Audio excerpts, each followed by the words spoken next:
दोस्तों नमस्कार। मैं अरविंद शर्मा आर्ट्स एकेडमी के यूट्यूब चैनल पर आप सभी का स्वागत करता हूं। और दोस्तों जैसा कि आप लोगों को मालूम है कि सीटेट का प्रैक्टिस कराया जा रहा है ना, जो कि बहुत ही इम्पोर्टेंट है। और ये एग्जाम के दृष्टिकोण से इन्हीं सब क्वेश्चनों में से तोड़ मरोड़ के क्वेश्चन बनाया जाता है।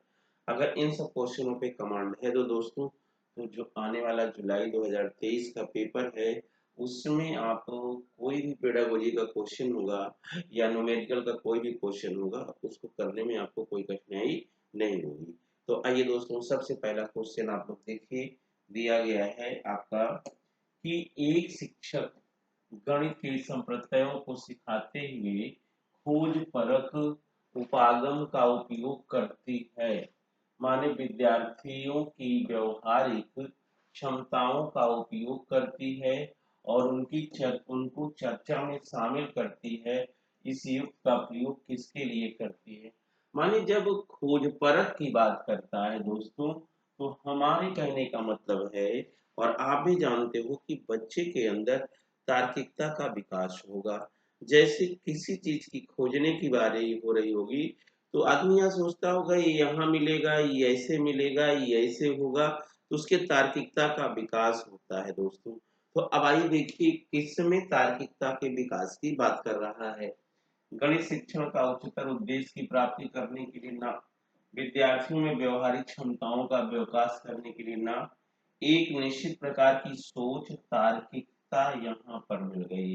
ये जान लीजिए, खोज परख और तार्किकता का विकास, ये दोनों का कम्युनिकेशन होता है दोस्तों। ठीक है, तो आपका उत्तर कौन सा सही होगा? यहाँ पर सी वाला। तो हमें उम्मीद है कि आपको समझ में आ गया होगा। और नेक्स्ट क्वेश्चन पे चलते हैं। इस क्वेश्चन का आंसर बताइएगा। एक शिक्षिका कक्षा 5 की शैलजा से एक आकृति के परिमाप के बारे में पूछती है। वह शैलजा से उसको हल अपने शब्दों में बताने के लिए कहती है, तो समस्या का सही हल करने में सक्षम थी। माने अगर वह समस्या को, माने सवाल को हल कर ले रही है, इसका मतलब गणितीय और कैलकुलेशन पावर उसका अच्छा है। ठीक है, परंतु उसकी व्याख्या करने में सक्षम नहीं है। माने इसका मतलब कि वह भाषा में कन्वर्ट नहीं कर पा रही है। मतलब गणित तो अच्छा है लेकिन उसकी लैंग्वेज प्रॉब्लम है। इसका मतलब उसकी जो भाषा है वह निम्न स्तरीय होगा और जो गणित का कौशल होगा वह उच्च स्तरीय होगा। बात ये भी समझ में आ गई होगी आप लोगों को दोस्तों। तो देखिए, भाषा निम्न स्तरीय और गणित स्तरीय कहाँ पर दिखाई पड़ रहा है? कह रहा है कि निम्न स्तरीय भाषा प्रवीणता और उच्च स्तरीय गणितीय प्रवीणता, यही आपका क्या हो जाएगा? आंसर हो जाएगा। क्लियर हो गया कि नहीं भाई? अगर सवाल को सॉल्व कर ले रहे तो वहां निम्न स्तरीय होगा नहीं।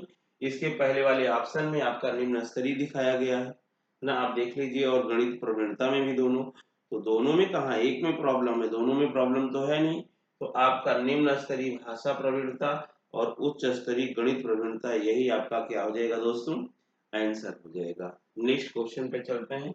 इसका आंसर दीजिएगा। गणित मत करिएगा, ठीक है। कह रहा है कि गणित की पाठ्य पुस्तक में विभिन्न प्रकरणों में खंड अभ्यास समय को समावेशित करने का उद्देश्य है। ठीक है, कह रहा है कि यहाँ पर विद्यार्थियों को आनंद व मस्ती प्रदान करना। पाठ्य पुस्तक खंड या अभ्यास, तो यार आनंद मस्ती करने के लिए नहीं होता है। दैनिक जीवन परिचर्या में बदलाव करना, ये भी नहीं है। समय का बेहतर सदुपयोग सुनिश्चित करना, ये भी नहीं है। खंड अभ्यास है। विस्तृत अधिगम अवसर प्रदान करना, माने बच्चों को एक्सपैंड, माने बहुत सारे अभ्यास इसलिए दिए जाते हैं कि वह सीखने के लिए क्या करे? विस्तृत अवसर प्रदान करना। क्योंकि जितना मतलब बच्चा अभ्यास करेगा दोस्तों, वह उतना ही ध्यान रखिएगा कि उसका मतलब सीखने की क्षमता बहुत अधिक बढ़ जाएगी। तो यहाँ पर होगा विस्तृत अधिगम अवसर प्रदान करना, यही आपका उचित आंसर हो जाएगा दोस्तों।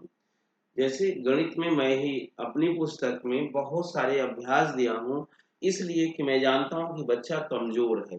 टेट सीटेट का बच्चा बहुत ही ज्यादा कमजोर होता है, तो वह जितना ही क्या बोलते हैं प्रैक्टिस करेगा, सवालों को जितना ही हल करेगा, उतनी ही मजबूती आएगी। लेकिन आप लोग प्रैक्टिस पे ध्यान नहीं देते हो, जबकि आप लोगों को भी पता है कि जितना ही अभ्यास करोगे आप उतने स्ट्रांग और उतने मजबूत होते जाओगे और उस टाइप का सवाल हल कर लोगे। और आप लोग कहते हो कि परीक्षा में सर जो पढ़ के जाते हैं वो आता नहीं, उसका सिर्फ मात्र एक ही कारण है कि आप मतलब कि ये जो काफी प्रैक्टिस वाली पुस्तकें हैं उस पर विशेष ध्यान नहीं देते हो। एक टाइप पे 10-10 क्वेश्चन जिस दिन प्रैक्टिस करना शुरू कर दोगे, हमारी गारंटी है अगर आप परीक्षा में जाओगे तो आपको लगेगा मैं सब पढ़ के आया हूँ। 50% क्वेश्चन ऐसे होंगे जिनको आप क्या बोलते हैं देखते ही दैट साल कर देंगे। चलिए देखिए, कक्षा 5A का 13 विद्यार्थी तथा कक्षा 5 में बाकी 15 विद्यार्थी लेखन प्रतियोगिता में हिस्सा लेते हैं। उनके द्वारा अर्जित अंक इस प्रकार है ना। तो देखिए, एक में 13 है, एक में 12 है। अब क्या है कि यहाँ पर आप देखिए, अगर हम इनको जोड़ लेते हैं तो 8 3 11 3 14 7 21 21 9 30 7 37 31 39 2 41 41 5 46 46 6 52 52 4 कितना हो गया 56, हासिल लगी 5 5 1 6 1 7 1 8 1 9 1 10 1 11 1 12 1 13, माने 136 हो गया। कितने लोग हैं, बा में पहले में 13 लोग हैं, ठीक है। अब इसको जोड़िए, 1 8 9 5 14 26 3 23 9 32 38 9 47 53 4 57 7 64 9 73 73 3 76, हासिल लगे 7 7 1 8 8 1 9 9 1 10 10 1 11 11 1 12 1 13। अब बताइए 136 जो है 15 लोगों में बटे और 136 13 लोगों में बटे, तो ज्यादा कौन होगा, ऊपर वाला ज्यादा होगा। माने ऊपर वाले का औसत ज्यादा है, कक्षा 5 के आ वाले विद्यार्थी का औसत ज्यादा है। तो आंकड़ों में आप क्या निष्कर्ष निकालते हैं, क्या दोनों विभागों का प्रदर्शन समान रहा, गलत है। कहाँ रहा भाई, देखिए अगर इसका औसत ज्यादा आएगा इसका औसत कम आएगा। कक्षा 5A का प्रदर्शन बेहतर रहा क्योंकि 5A का औसत प्राप्तांक अधिक है। बिल्कुल भैया, 13 से भाग देने पर औसत प्राप्तांक क्या पाएगा, अधिक आएगा। यहाँ पर औसत प्राप्तांक क्या आएगा, अधिक आएगा। यही इसके लिए बेहतर पॉइंट है दोस्तों कि यहाँ औसत, देखिए मैंने भाग करने का मतलब ये औसत होता है। अगर योगफल में संख्या से भाग करते हो तो औसत प्राप्त होता है। तो 136 में 13 से भाग करोगे और 136 में 15 से भाग करोगे, तो जब कम से भाग दोगे तो ज्यादा आएगा और ज्यादा से भाग करोगे तो कम आएगा। इसका मतलब औसत आ वाला ज्यादा है और बा वाला क्या है दोस्तों, कम है। और हमें उम्मीद है कि आपको समझ में अवश्य आया होगा। 5A का औसत ज्यादा है, 5बा का औसत कम है। क्लियर हो गया। अब हम आगे चलते हैं दोस्तों, नेक्स्ट क्वेश्चन पे कह रहा है कि 6/5 में कितने 1/10 होते हैं। जब कभी भी इस प्रकार का क्वेश्चन दोस्तों आप लोगों से पूछा जाए तो आप लोग कुछ मत किया करिए, यहाँ पर 6/5 में कितना पूछे तो 1/10 से भाग करिए। तो यहाँ 6/5 गुणते 10 बटा क्या हो जाएगा 1, 5 दूनी 10 हो जाएगा, 2 छंग आपका कितना हो जाएगा 12। तो जिन लोगों का 12 आ रहा है दोस्तों उन्हीं लोगों का सही है, बाकी लोगों का गड़बड़ है। अभी एकदम क्लियर हो गया होगा, किसी प्रकार की कोई समस्या नहीं हुई होगी आप लोगों को ना। तो आगे चलिए नेक्स्ट 24 नंबर पे आइए। कह रहा है कि इसमें 11 से भाग देने पर प्राप्त भागफल और शेषफल का योगफल क्या होगा। माने कह रहा है कि प्राप्त भागफल और शेषफल का योगफल क्या होगा। तो बाबू 11 0 111, भाग देने पर प्राप्त भागफल और शेषफल का योगफल। तो आप क्या करिए, पहले 11 से भाग करिए, 11 एक तरफ 11 कट गया, 0 उतारिए, 11 0 0 कट जाएगा ना भैया। तो 0 कोई मतलब ही नहीं है, यहाँ 1 उतारिए फिर 0, फिर आपका क्या करना है 1 उतारिए, 11 एकदम 11 कट जाएगा दोस्तों, ठीक है। अब उसके बाद आपको फिर क्या करना, 1 उतारना है, फिर 0, फिर यहाँ पर 1 बच जाएगा। ठीक है, अब यहाँ कह रहा है भागफल कितना आया, 10 0 1 0 आ गया। ठीक है, अब इसी में 1 जोड़ देना है। अगर 1 जोड़ दोगे तो 1 डबल 0 1 1, यही आपका क्या हो जाएगा, डी वाला आंसर हो जाएगा। माने पहले भाग करिए, भाग करने के बाद जो यहाँ भागफल आता है और यहाँ जो शेषफल आता है, तो इनको क्या करिए, आप जोड़ दीजिए। जोड़ने के बाद जो आएगा वही आपका आंसर आ जाएगा। तो ये तो सवाल बिल्कुल सरल और सिंपल था, इजीली आप कर सकते थे और कोई भी बच्चा इसको कर सकता था ना, नॉर्मल। लेकिन आप दिक्कत यही भाग देने में होता है आप लोगों को। कह रहा है गुणनफल 10 22 01 में से क्या घटाया जाए ताकि 1999 प्राप्त हो। कह रहा है कि 10 22 01 माइनस वाई बराबर 19,999। अब आपको करना क्या है दोस्तों, माइनस वाई उधर जाएगा और इसको इसमें क्या करोगे, घटा दोगे। तो 11 में से 9 गए, कितना हो जाएगा, 2, और फिर 9 में से 9 गए 0, फिर 11 में से 9 गए 2, और फिर यहाँ 11 में से 9 गए 2, और फिर यहाँ क्या बच जाएगा, 9। तो 92,202 यही आपका आंसर में से क्या घटाया जाए। जैसे 1,02,201 है दोस्तों, और वहां क्या है, 19,999। तो सवाल में कहीं मिसप्रिंट हुआ होगा, हो सकता है वहां पर जो दिया गया है कितना, 99,999 होगा, तब जाके इस टाइप का आंसर मिलेगा। नहीं तो इतना आंसर सही है, में क्या घटाया जाए ताकि 19,999 बचे। अब ऐसे देख लीजिए कि अगर यहाँ 1 लाख में अगर हम 20,000 घटाएंगे तो 80,000 तो ऐसे ही बचेगा बाबू। तो आप लोग ध्यान दीजिएगा, घटाना में गड़बड़ी किया है तो इसलिए इसको ध्यान रखना। लेकिन हाँ, यहाँ 9 में से 1 गए, क्या हो जाएगा, 8 बचेगा, क्योंकि यहाँ 9 बचेगा और लास्ट में यहाँ क्या बचेगा, 1 बचेगा। तो 9 में से 1 गए, कितना बचेगा, 8 बचेगा दोस्तों। फिर 82,202 आएगा, यही आपका आंसर हो जाएगा। कितना, 82,202। लेकिन एक बार अगर चाहें तो आप फिर से कर सकते हैं आराम से, इजिली। ऐसे लिखिए, 1,02,201 माइनस 19,000, सॉरी 1,02,000 है ना, 1,02,000, सॉरी यहाँ गलत लिख दिया गया,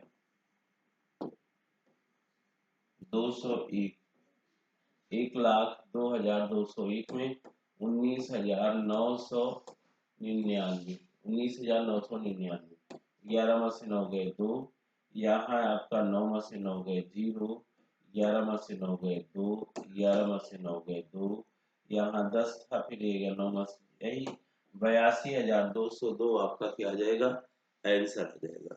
और हमें उम्मीद है कि आप लोगों को समझ में आ गया होगा, कोई दिक्कत नहीं हुई होगी। अब नेक्स्ट क्वेश्चन पे चलते हैं। कह रहा है निम्नलिखित में से कौन सा सही नहीं है, 3 घंटा 14 मिनट। अब आपको पता है कि 1 घंटा बराबर होता है 60 मिनट। तो 3 घंटा बराबर कितना हो जाएगा, 3 गुणित 60 बराबर 180 मिनट प्लस 14 मिनट और दिया गया है, तो कितना हो जाएगा, 194 मिनट। माने ये सही है, पूछ रहा है सही कौन सा नहीं है।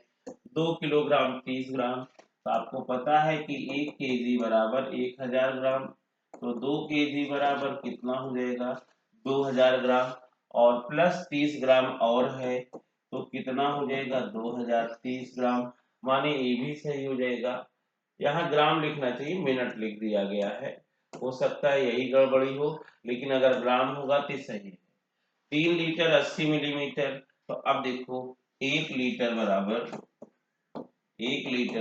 1000 लीटर, तो 3 लीटर बराबर 3000 मिलीलीटर हो जाएगा। ठीक है, और प्लस कितना दिया, 80 मिलीलीटर, 80 मिलीलीटर अगर जोड़ेंगे तो 3080 होना चाहिए, और जबकि यहाँ 380 दिया गया ना, तो यही गलत है। और गलत का मतलब यही उत्तर हो जाएगा, ये गलत पूछ रहा है, यही आपका क्या हो जाएगा, आंसर हो जाएगा। ठीक है, आगे लेकिन इसको भी देखना चाहते हैं। 10 सेंटीमीटर भुजा वाले वर्ग का क्षेत्रफल बराबर 100 सेंटीमीटर लंबाई तथा 0.01 मीटर चौड़ाई आयत का क्षेत्रफल। तो भाई 10 सेंटीमीटर का मतलब 10 होता है सेंटीमीटर, सेंटीमीटर का मतलब कितना हो गया, 1 मीटर, माने 1 वर्ग मीटर हो जाएगा। और 100 सेंटीमीटर लंबाई माने 100 गुणते 10.01, और इसको गुणा कर देंगे तो एक भी एक आ जाएगा, दोनों बराबर हो गया, बराबर दिया गया है, अर्थात ए भी सही है, माने ए भी सही, ए भी सही, ए भी सही। तो गलत कौन है आपका, सी वाला है दोस्तों। समझ में आ गया होगा, अच्छे से क्लियर हो गया होगा, किसी प्रकार का कोई डाउट नहीं हुआ होगा। अब देखिए इस प्रश्न में 2 और 2/3 समकोणों में डिग्रियों की संख्या क्या होती है। अब कह रहा है कि 2 और 2/3 समकोणों में, दो समकोण का मतलब 2 गुणते 90 और प्लस 2/3 समकोण का मतलब 2/3 गुणते 90 हो जाएगा। अब आपको 90 दूनी कितना मिलेगा, 180 मिलेगा, और 3 से काटोगे 30, और 30 दूनी 60 हो जाएगा, और इसको जोड़ दोगे दोस्तों तो 280 अंश हो जाएगा, और 240 और 240 यही वाला आ रहा है, अर्थात यही आपका क्या हो जाएगा, आंसर हो जाएगा। आप सभी लोगों को अच्छे से समझ में आया होगा, किसी प्रकार की कोई दिक्कत नहीं हुई होगी। अब चलिए नेक्स्ट प्रश्न पे आते हैं। कह रहा है इसमें 21 और 49 के बीच, 21 और 49 के बीच में 7 का गुणज क्या होता है, 28, 35, 42 का योगफल 25 और 30 का सबसे बड़ा सारगुणनखंड ना, 25 और 30 का सबसे बड़ा सारगुणनखंड, 25 और 30 का सबसे बड़ा जो सारगुणनखंड होगा 25 और किसके बीच, 30 के बीच, सार गुणनखंड का मतलब मासा, तो इसका मासा क्या हो जाएगा 5, और इसका योग 42 28 कितना हो जाएगा 70, 105 हो गया, 105। कह रहा है कि इसमें आपको बताना क्या है, गुणनखंड बराबर है, तो यहाँ बीच में दिया गया है भाग का चिन्ह, क्या दिया गया है, भाग का चिन्ह दे दिया गया है। ठीक है, अब भाग का चिन्ह दे दिया गया है, तो यहाँ भाग का अगर चिन्ह लगाएंगे तो 5 से भाग करेंगे तो 5 दूनी 10, 5 एकम 5, यही आपका 21 आंसर हो जाएगा। गुणनफल होता तो इसका गुणा कर देते, योगफल होता तो जोड़ देते, अंतर होता तो क्या करते, घटा देते दोस्तों। माने जो भी दिया रहता उसी के अनुसार हम इसको कन्वर्ट कर देते। अब आपको अच्छी तरीके से इस बात को मालूम है। आइए देखिए 96 के सभी धनात्मक गुणनखंडों का योगफल क्या होगा, 96 को। तो बहुत लोग इस तरीके से गुणनखंड करते हैं, 2 चौको 8, 2 अठे 16, यहाँ 24, यहाँ पर 12, यहाँ पर 6, यहाँ पर 3, यहाँ पर 3 एकम 3, इस तरीके से बहुत सारे लोग करते हैं इसको। भाई 48 हुआ, 24 हुआ, 12 हुआ, 6 हुआ, 3 हो गया। लेकिन हम कैसे करते हैं दोस्तों, 96 को हम लिख सकते हैं क्या, 12 अट्ठे 96, माने 2 दूनी 4 दूनी 8 होता है, 2 दूनी 4 12, माने सबसे पहले इन्हें अभाज्य गुणनखंडों में हम क्या करते हैं, तोड़ लेते हैं। तो 2 कितना आ रहा है यहाँ पर 5, तो यहाँ लिखेंगे 2 की घाते 5 और 3 अकेला। योगफल कहे तो यहाँ 0 से प्रारंभ करते हैं, किससे प्रारंभ करते हैं, 0 से, और वहां तक लिखते हैं जितनी इन पर घात होती है, 3 की घात 1 पे कुछ नहीं है तो एक बार लिखेंगे वही 0 और 1। अब आपको करना क्या है दोस्तों, ध्यान दीजिएगा।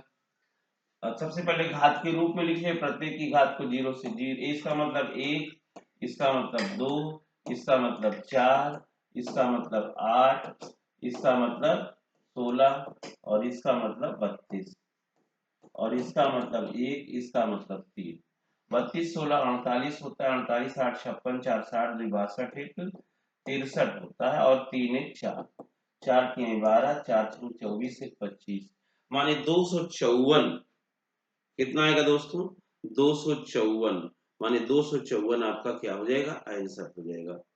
उम्मीद है कि आप लोगों को समझ में आ गया होगा किसी प्रकार की कोई दिक्कत नहीं हुई होगी ना। तो ऐसे आप लोग करें दोस्तों, और आप लोगों को बेहतर समझ में आए। मैं गुणनखंडों का योगफल भी बताया हूँ, गुणनखंडों की संख्या भी बताया हूँ, सारी चीजें डिटेल में बताया हूँ, जो कि आपको परीक्षा में अवश्य मिलेगा। अब देखिए कह रहा है कि एक रेलगाड़ी, ये बहुत फेवरेट क्वेश्चन है, 6:14 AM पर चलकर वह गंतव्य स्थान पर 13 घंटे और क्या बोलते 15 मिनट के पश्चात पहुंच जाती। तो बाबू यहाँ 13 घंटा 48 मिनट का मतलब हो जाएगा 12 प्लस 1 घंटा 48 मिनट हो जाएगा। 12 प्लस 1 घंटा 48, 12 में ही कन्वर्ट करिएगा जब 12 से ज्यादा हो तब। अब देखो 12 का मतलब क्या हो जाए, जैसे सुबह 6:14 है तो 12 घंटे की बात करेगा तो यहाँ शाम हो जाएगा 12 घंटे के बाद, और प्लस 1 घंटा 48 मिनट इसमें जोड़ दीजिएगा तो 8×4 = 12, 4×1 = 5, 1 = 6 हो रहा है 62 हो जा रहा है। लेकिन 60 के ऊपर होने पर नहीं लिखा जाता है, क्योंकि वह घंटे में कन्वर्ट हो जाता है, माने 1 घंटा 2 मिनट। तो यहाँ 2 मिनट लिखेंगे और बाकी आगे ले जाके घंटे में जोड़ देंगे। अब घंटा 1 हुआ तो यहाँ 1 1 2 और 2 6 कितना हो जाएगा 8, तो 8:02 PM, यही आपका क्या हो जाएगा, ये वाला ऑप्शन सही हो जाएगा। तो इसी तरीके से दोस्तों हम आप लोगों के लिए प्रतिदिन वीडियो अपलोड करते रहेंगे। लेकिन देखिए आप लोग लाइव में से उत्साह बढ़ा नहीं पाए, लेकिन अब कोशिश ये करिएगा इसमें अधिक से अधिक आप लोग पढ़ने का और देखिएगा। और लेकिन मैंने कहा था कि आप लोग कमेंट करके जरूर भेजिएगा कि इस तरीके का वीडियो आपको किस प्रकार का लग रहा है। लेकिन किसी बच्चे का कमेंट नहीं आया कि अच्छा लगा कि खराब लगा।